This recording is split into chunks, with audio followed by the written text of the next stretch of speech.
Hello, Curious, and welcome back. You would think that with Meghan and Harry's tell-all interview airing, all that had to be said has been said, and that was the end of it. But here, you would be wrong. Chances are, this is something we'll be hearing about for a long time to come, as it could have effects on the monarchy itself. And if for some of you the initial interview wasn't enough, then you will be happy to learn that Oprah and CBS had released unaired clips to the social media. What else did the Sussexes reveal? What did the prince say about his father and the media? Has his relationship with his grandmother, the Queen, been affected? And how did she react to it? Stay with us to find out how things have developed a few days after the interview, but before we continue, don't forget to hit the bell and the notification button so that you don't miss any of our future videos. Since the interview was announced, many had anticipated that with it, the couple would most likely reveal things that would be somewhat uncomfortable to the royal family as well as to the public to a certain extent. And after it was aired, it is safe to say that exactly that was achieved,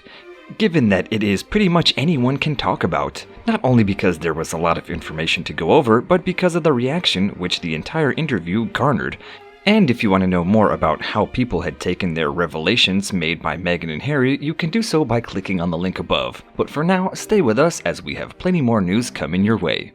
In the interview, the couple revealed many things about how they had experienced things, especially Markle, who had revealed that before her and Harry's relationship got serious, she had not researched his family, so as she said, and she naively went into the relationship not really knowing what she was getting herself into. Among other things, when speaking of his family, Harry had revealed that he and Meghan moving away had only been made possible thanks to his mother, who, as he said, he thinks saw it coming, and left him an inheritance which allowed both him and Meghan to move and try and start a new life together.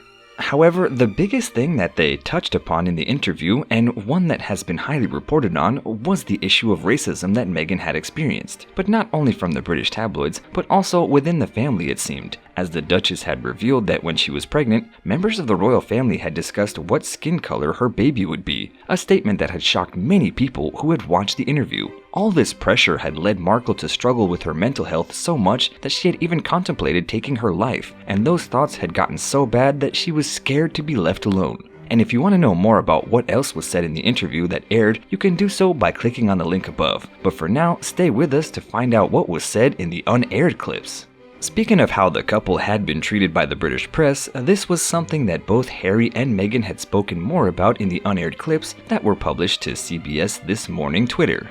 The prince had spoken about how the tabloids back home had created a toxic environment of fear for the family, but highlighted that he would always be there for his family, especially his brother William. The Duke of Sussex had said that while he was able to leave the institution, the case was not the same for his older brother. But when asked if he knew if William wanted to do the same, he said that he didn't know, and that it was not his place to speak on his brother's behalf anyway. Do you, Curious, think that Will could be jealous of the fact that his brother gets more freedom? Or if he came to terms with the fact that he always is the one who would take over the throne?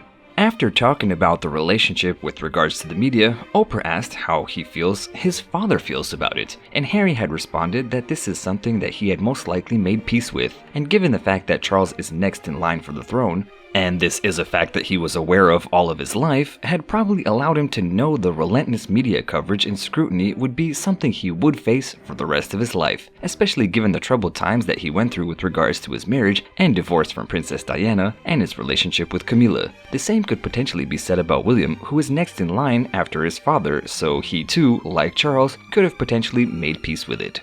And speaking of William, in the same clip, Meghan had spoken about the difference of media treatment where their coverage of her was concerned and of Kate Middleton. The Duchess had revealed that her sister-in-law was called Waity Katie by the media as she had waited to marry William, given that the two of them had been together since university, and she said that it must have been hard to have this negative coverage about her, but it was not the same as what she had went through, where the racist remarks were obviously concerned. And she also went on to say, and if a member of a family will comfortably say, we've all had to deal with these things that are rude and racist are not the same. And if you want to know more about the differences in the media reporting of Middleton and Markle, you can do so by checking out our previous video. And speaking about the racism that Markle had to deal with, they once again made comparisons to the tough times that Prince Charles had gone through with the media during his divorce from Diana, but it was different situations as the race didn't play any part in it. And another one that was there was that there was no social media at the time. And given that they are completely different generations, Meghan being way younger and an actress and had social media presence where she saw the negative things being written about her. Given the revelations that some members of the royal family were discussing what color of Archie's skin would be once he was born, many internet users had started to speculate as to who could have made that comment, and it seemed that quite a big number of internet users had come to the conclusion that it was Prince Philip. However, Oprah had revealed that Harry had come to speak to her off-camera after the interview as he wanted to make it clear that while they were not giving the name of the person who made the comments, it was definitely not his grandparents, aka the Queen and Prince Philip. However, he had also made it clear in the unseen clip that racism was a large part of why he had decided to leave the United Kingdom and move to the United States. With regards to the prince's family, Oprah had also asked if anyone in his family has ever expressed that they were apologetic or sympathetic for the couple having left like they had to leave. And she asked if anyone, not being specific about father, sister, or grandparent, but anyone had turned to them and said, "I'm sorry you felt that you had to do that because you felt we were not supporting you." Though as it turned out, no one had said this to the couple, and according to them, the attitude was very much that it was their decision, therefore they had to deal with the consequences of their actions as it was one of them. But there was another thing which the prince had touched upon and that had surprised some people, and it involves his grandmother. The reason this came as a shock to some was that through media coverage over the past year, it seemed that while there were tensions among the royal family and the Sussexes, the Queen and her grandson were on friendly terms. Though one revelation could have potentially changed that opinion. In one of the unreleased clips, the couple had told Oprah that they had an invitation to visit the Queen at her residence at Sandringham Estate. Though following the release of a letter in early 2020 that announced their plan to step back from their formal royal duties, their visit was abruptly cancelled, and Harry claimed that they had planned to meet with his grandmother as soon as they returned from Canada, but it wasn't long after they had come back that a private message from Her Majesty's private secretary was sent to them that said that the Queen was now busy. Recalling the message, Harry had said, "She's busy all week, and she had just invited me. You know, the Queen's busy, do not come up here." That has clearly left the couple with mixed signals, not to mention the fans. Do you think that the Queen herself had decided to make that decision so she could think everything over? Or was it perhaps some of her advisors that thought it was the best thing to cancel the meeting?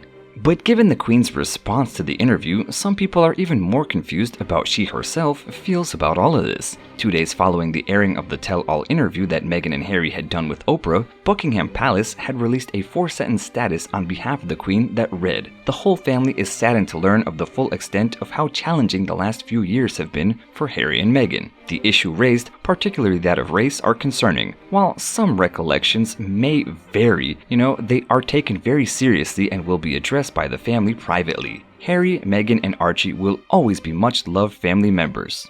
This, of course, was confusing to some fans as once again the official statements that were made are contradicting with some of the things that had been circulating the web. This had once again raised the questions as to whether the visit to Sandringham had been cancelled by the Queen herself or some advisors, and if it was by her, and if it was something that has been thought over. However, this goes with the motto that has often been used to describe the Queen's responses, which is never complain, never explain. So curious, what are your thoughts on the unseen interview clips? In your opinion, do they help to explain anything further? Do you think Prince William might be tired of the institution just like Harry was? And in your opinion, is the Queen angry at her grandson for the choices that he has made? Let us know in the comments below, and as always, don't forget to like, share, and subscribe to our channel so that you don't miss any of our future videos.